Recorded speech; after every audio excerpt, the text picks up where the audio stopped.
Te invitamos a comprometerte mes a mes y apoyar al DFI,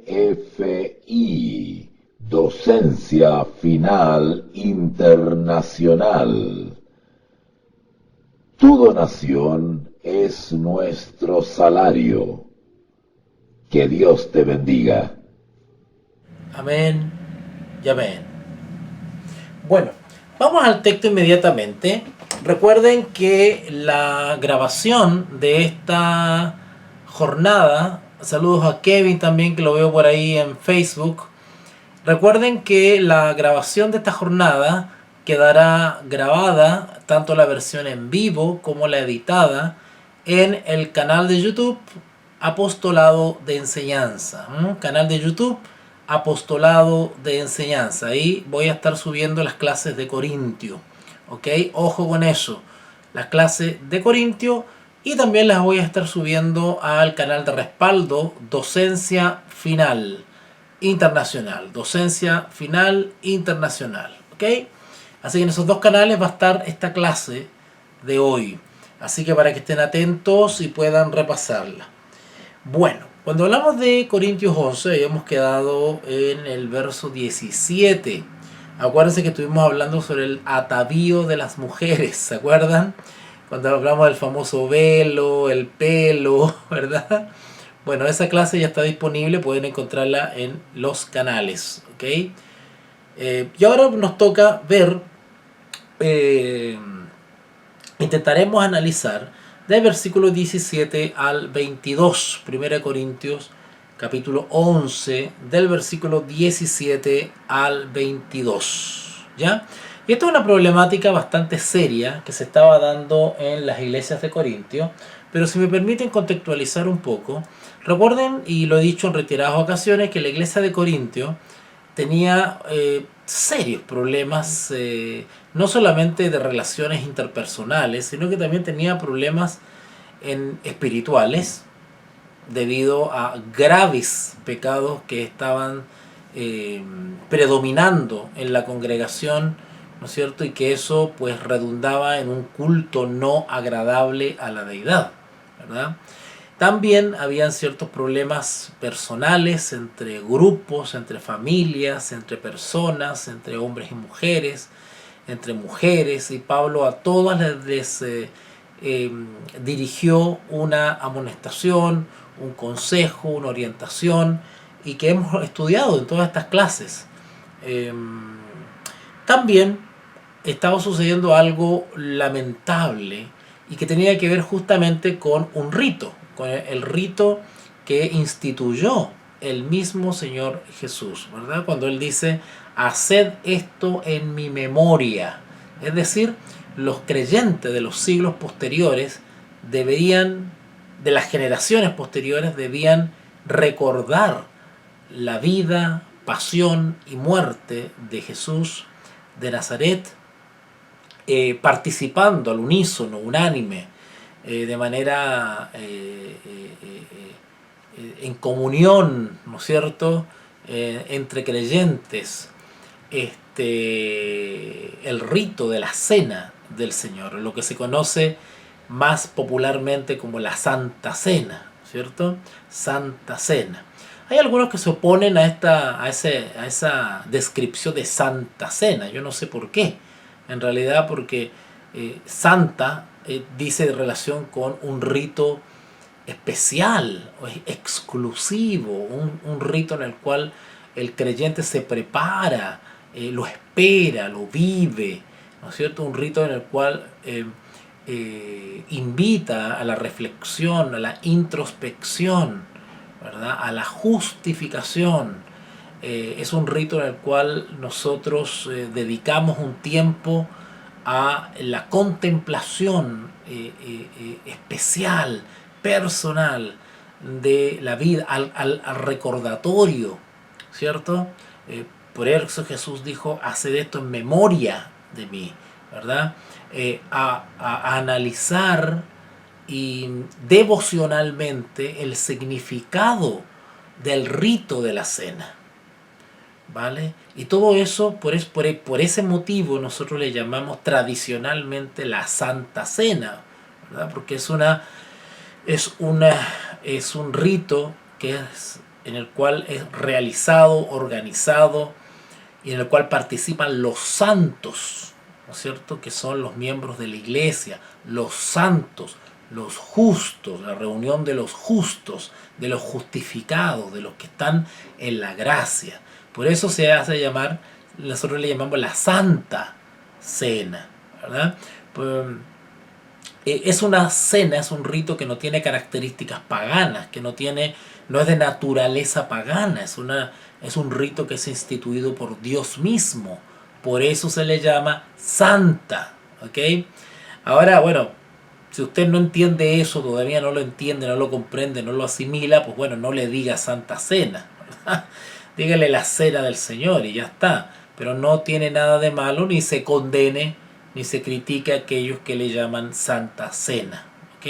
Ojo con eso, ¿ya? Así que bueno, el versículo 17, si ustedes ven su versión Reina Valera 1960, allí dicen abusos en la cena del Señor, ¿vale? Es decir, debido a el origen, ¿cierto? O la debilidad de los creyentes de Corintio, de muchas iglesias de Corintio, algunos dicen que se debe principalmente a su origen pagano. Recuerden que los corintios, ¿verdad?, tienen una ascendencia griega. Su mundo giraba en torno al paganismo. Las fiestas que ellos realizaban o de las cuales participaban en honor a sus dioses eran fiestas que tenían otras características, no tenían las características de la cena del Señor, donde hay una mayor frugalidad, hay una mayor austeridad, hay una mayor sencillez, donde prima digamos, la humildad en la realización misma del rito, ¿cierto? Carece de ostentación, ¿eh? Carece de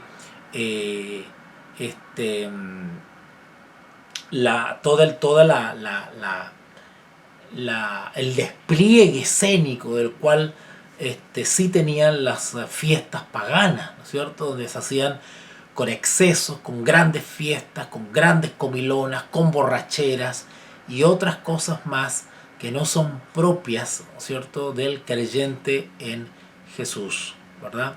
Y bueno, todas esas cosas, muchos débiles en la fe las tenían muy arraigadas. Y claro, entonces cuando se llegaba el momento de celebrar la cena del Señor, pues eso se asimilaba inmediatamente, muchos lo asimilaban a las antiguas fiestas que ellos tenían.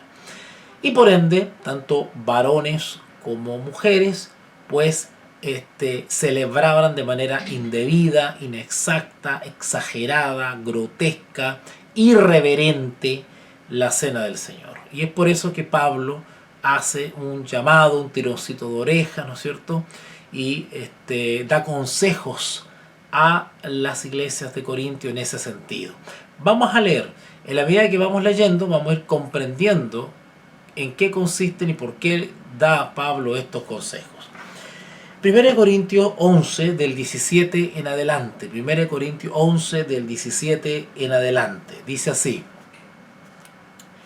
pero al anunciaros esto que sigue,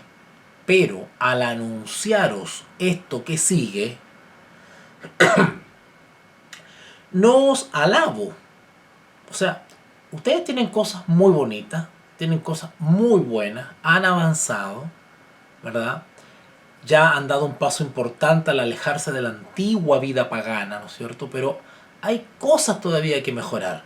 Así que hay cosas en las cuales no os puedo felicitar. Es más, les tengo que hacer un reproche. Acá dice: pero al anunciaros esto que sigue, no os alabo.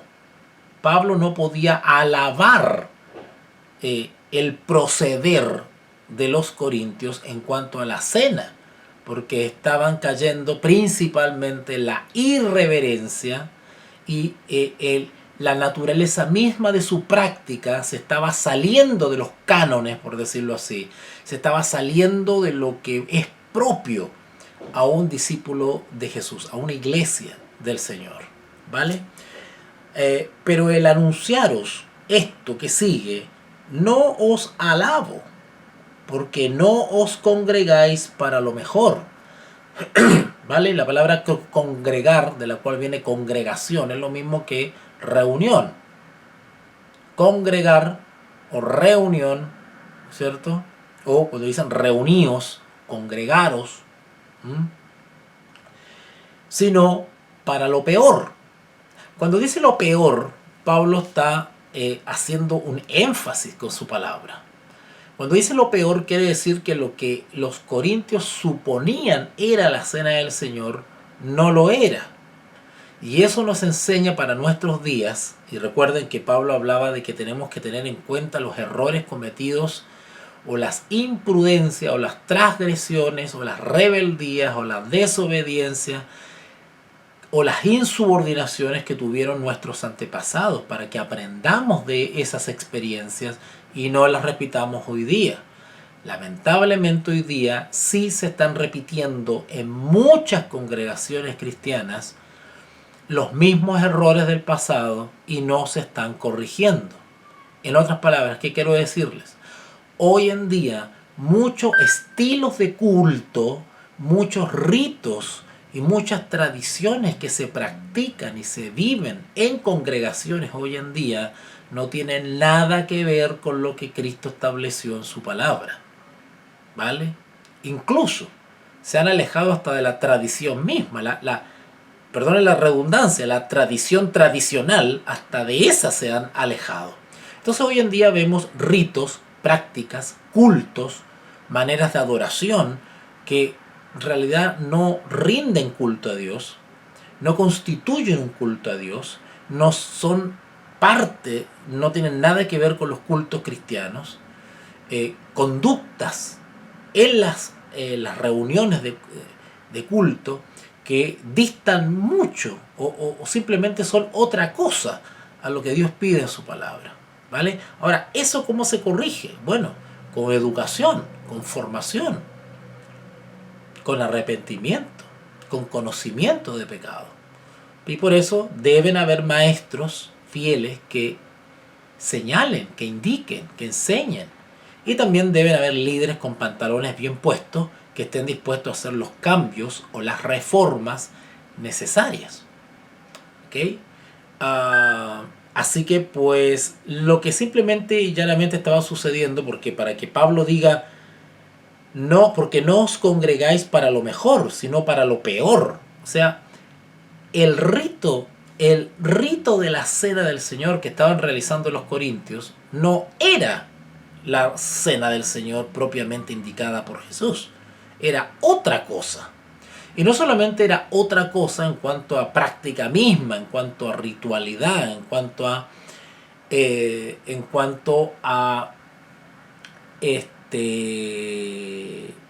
formas o maneras de llevar a cabo el rito, es decir, el rito de manera práctica, sino que la misma disposición de los participantes no era la debida. ¿Ok? Así que en ese sentido entendamos por qué Pablo dice en el verso 17, estoy en 1 Corintios 11, 17, pero al anunciaros esto que sigue, no os alabo, porque no os congregáis para lo mejor, sino para lo peor. Pues en primer lugar, cuando os reunís como iglesia, ¿vale? Oigo que hay entre vosotros, recuerden que Pablo no está presente en Corintio, Pablo está en otra parte escribiendo la carta y luego va a enviar la carta. Pero los misioneros que iban y venían le llevaban los informes a Pablo describiendo la condición de Corintio, ¿vale? Así que dice,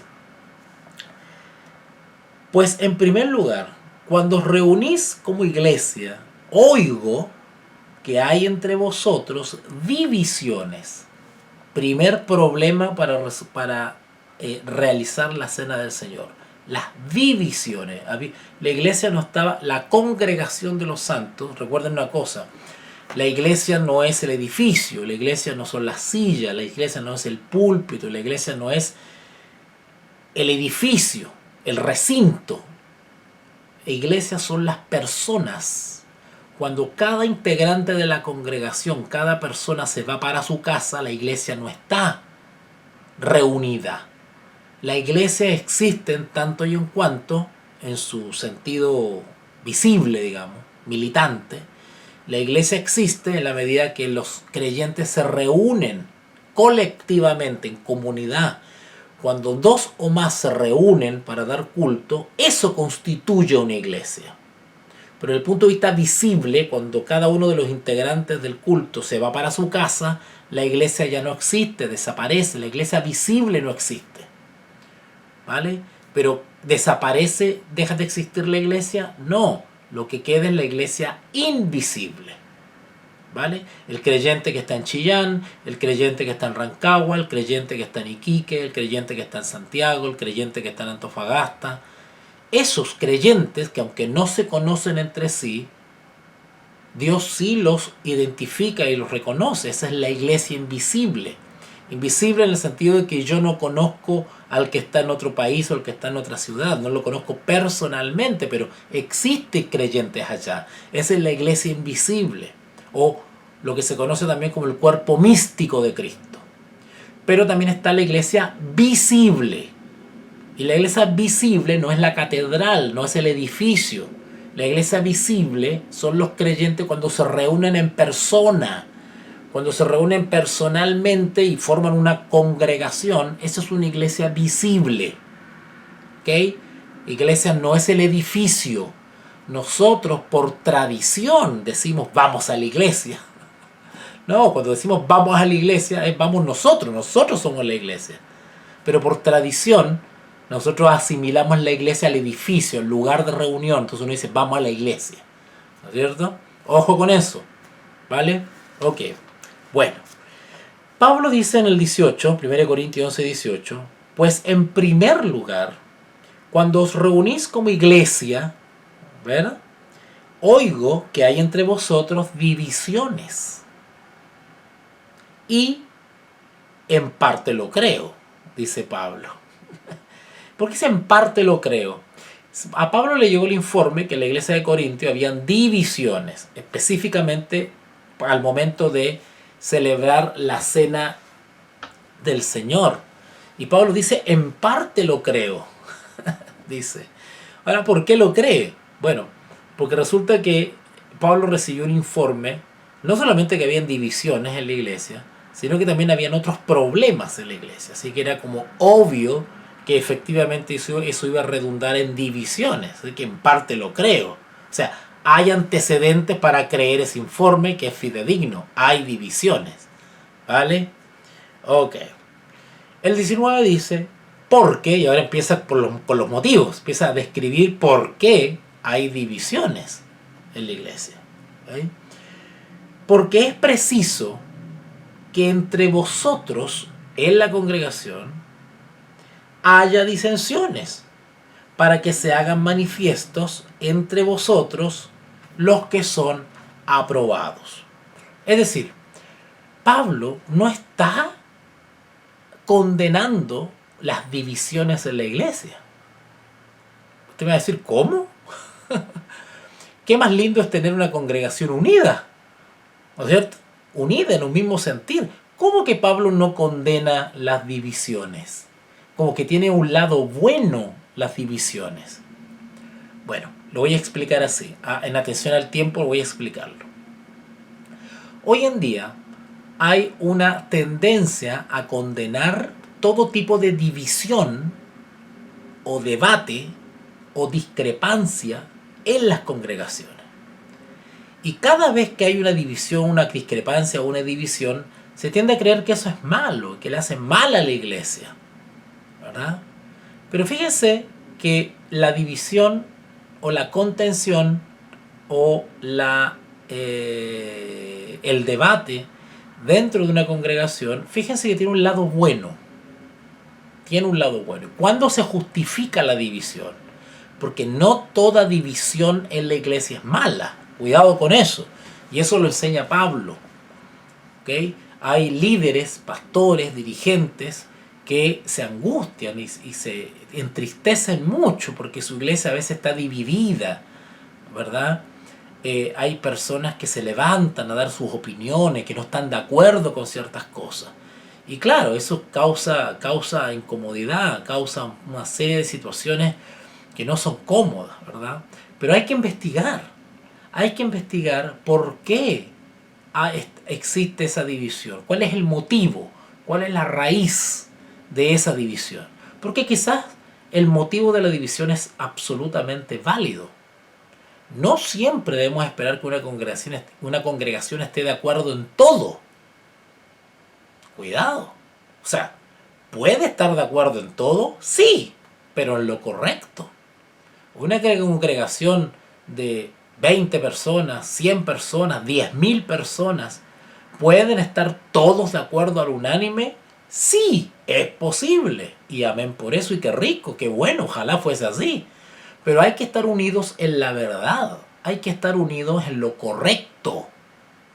Por lo tanto, cuando surgen divisiones, alguien está en lo incorrecto. Y eso hay que escudriñarlo.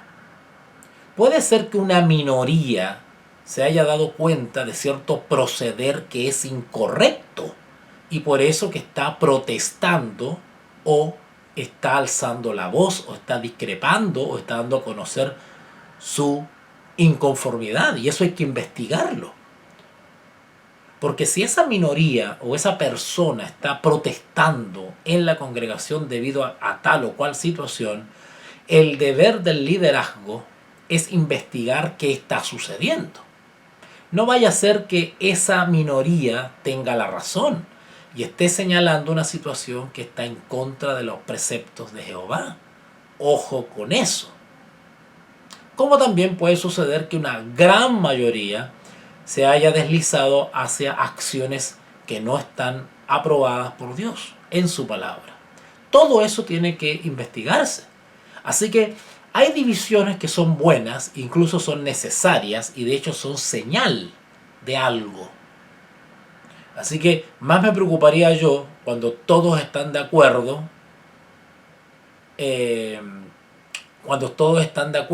y nadie está fiscalizando, observando o escudriñando.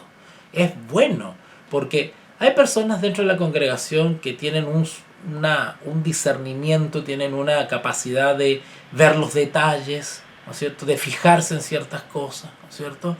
Y es deber de ellos plantearla, preguntar, oye, ¿está eso correcto como se está haciendo?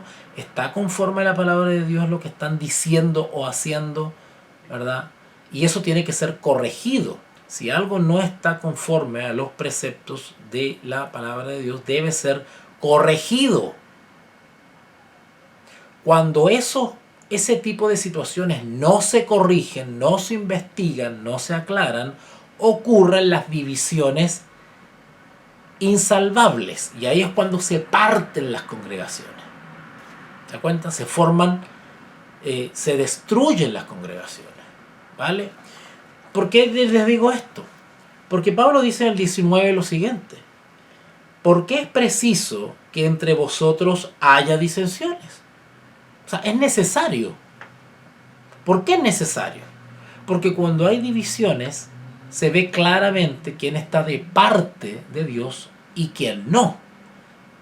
Ahora, ¿cómo determinar quién está de parte de Dios y quién no? Como lo hizo Elías cuando dividió, ¿no es cierto?, cuando planteó el desafío entre los profetas de Dios y los profetas de Baal, entre él y los profetas de Baal, ¿cierto? El que esté con Jehová tome posición y el que no tome posición, para que se vean claramente cuáles son las aguas que hay acá. Las divisiones son buenas porque permite justamente ver quién está en la verdad y quién defiende la verdad y quién está en el error y persevera testarudamente en el error.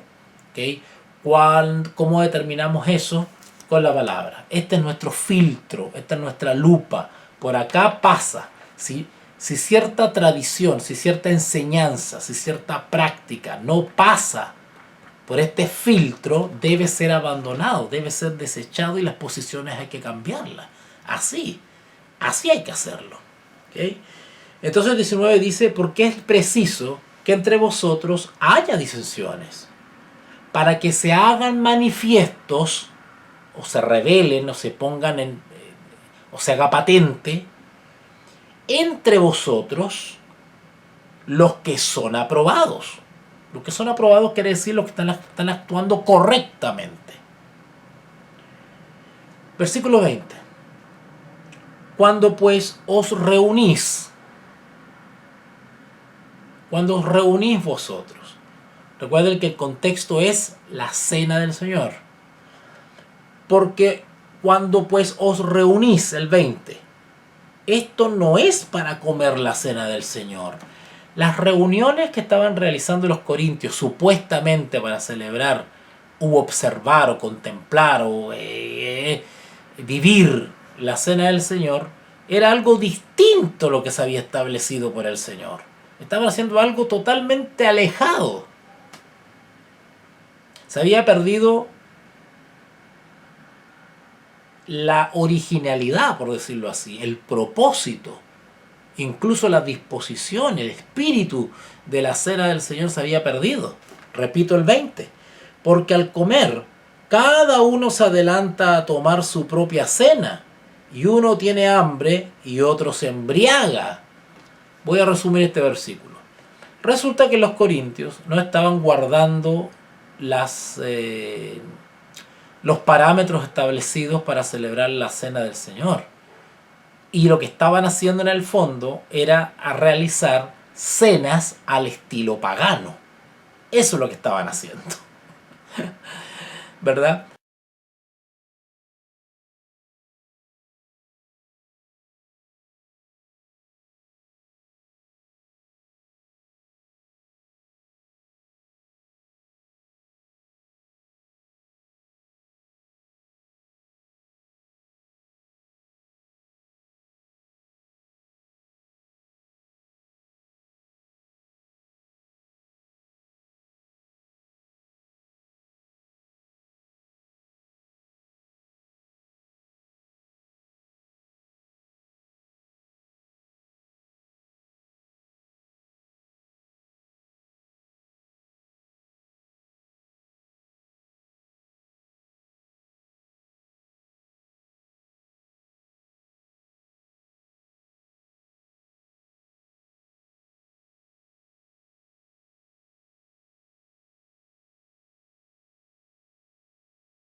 Te invitamos a comprometerte mes a mes y apoyar al DFI,